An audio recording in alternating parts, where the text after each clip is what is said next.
नमस्ते। नेपाल भारत सिमानाको कुरा गर्दा यो कुनै साधारण सीमारेखा मात्रै होइन, यो त खुला सिमाना हो। तर यो सिमाना पार गर्न के गर्नुपर्छ त?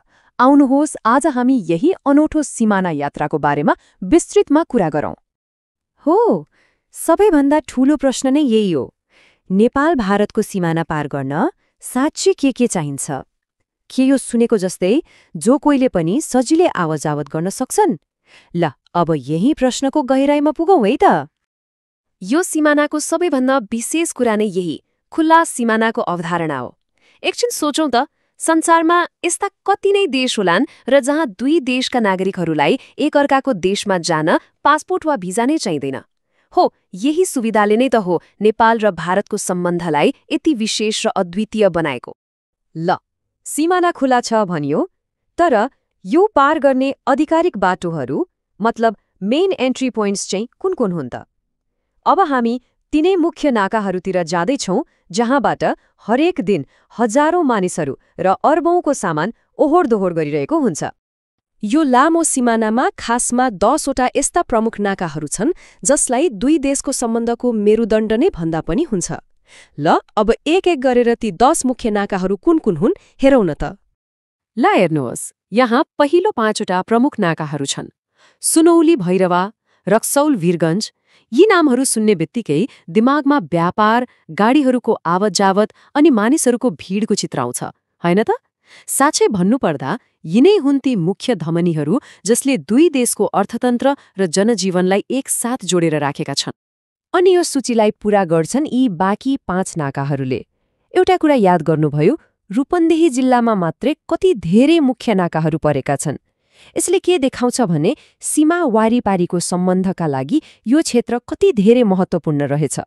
तर कुरा यतिमा मात्रै सकिँदैन नि। ती 10 ठूला नाकाहरू त भए नै, तर त्यसबाहेक पनि अरू धेरै आधिकारिक नाकाहरू छन् जसले स्थानीय जीवनलाई चलायमान बनाएका छन्। ल, अब प्रदेश अनुसार यी नाकाहरूको एउटा सानो यात्रा गरौँ। हाम्रो यात्रा सुरु गरौँ मध्य प्रदेशबाट।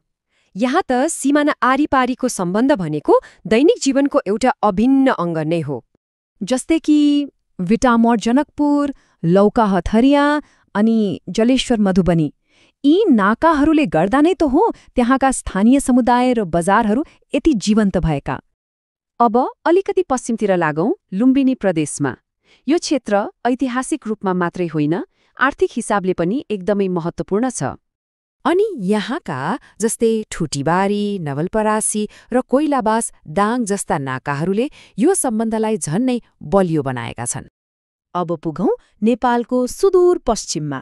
यहाँ पनि उत्तिकै महत्त्वपूर्ण प्रवेशद्वारहरू छन्, जस्तो कि गड्डाचौकी, बनबसा र त्रिनगर धनगढी। यो क्षेत्रका लागि भारतसँग जोडिने मुख्य माध्यम नै यिनै नाकाहरू हुन्। ल, अब फेरि पूर्वतिर फर्कौँ है त, कोशी प्रदेशमा। यहाँका रानी विराटनगर अनि भद्रपुर, पानीटङ्की जस्ता नाकाहरू पूर्वी नेपालको व्यापार र मानिसहरूको आवत-जावतका लागि त नभई नहुने ठाउँहरू हुन्। तर यो सिमानाको असली कथा यी आधिकारिक सूचीहरूमा मात्रै कहाँ सीमित छ र? यी बाहेक त अनगिन्ती साना अनौपचारिक बाटाहरू छन्। कतै एउटा खेतले सिमाना छुट्याएको छ, कतै एउटा सानो खोलाले, अनि त्यहाँका मानिसहरूका लागि त सिमाना पार गर्नु भनेको दैनिक जीवनको सामान्य काम हो। साँच्चै सिमाना यहाँ जीवनको एउटा हिस्सा नै बनेको छ। ल, नाकाहरूको बारेमा त हामीले कुरा गर्यौं, तर अब सबैभन्दा महत्त्वपूर्ण कुरा, यदि कसैलाई यो सिमाना पार गर्नु पर्यो भने के चाहिन्छ त? नियमहरू के छन्? आउनुहोस्, अब यो विषयमा एकदमै स्पष्ट हो। नियम वास्तवमा एकदमै सरल छ। यदि कोही नेपाली वा भारतीय नागरिक हो भने सरकारले जारी गरेको कुनै एउटा परिचय पत्र जस्तै नागरिकता भए पुग्छ। तर अरू देशका नागरिकहरूको लागि भने प्रक्रिया बिल्कुलै फरक छ।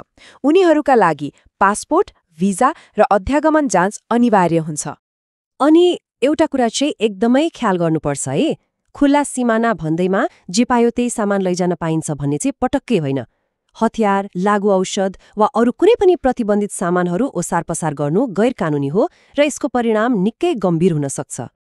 अब अन्त्यमा यो सिमानालाई केवल दुई देशलाई छुट्याउने एउटा रेखाको रूपमा मात्र नहेरौं, बरु यसलाई दुई देशलाई जोड्ने एउटा साझा बाटोको रूपमा हेरौं।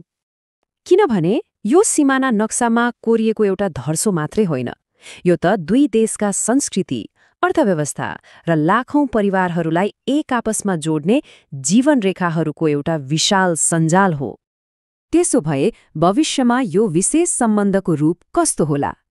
यो एउटा यस्तो प्रश्न हो जसको जवाफ सायद समयले नै दिनेछ। यही विचारसँगै आजको लागि हामी बिदा माग्छौं। नमस्कार।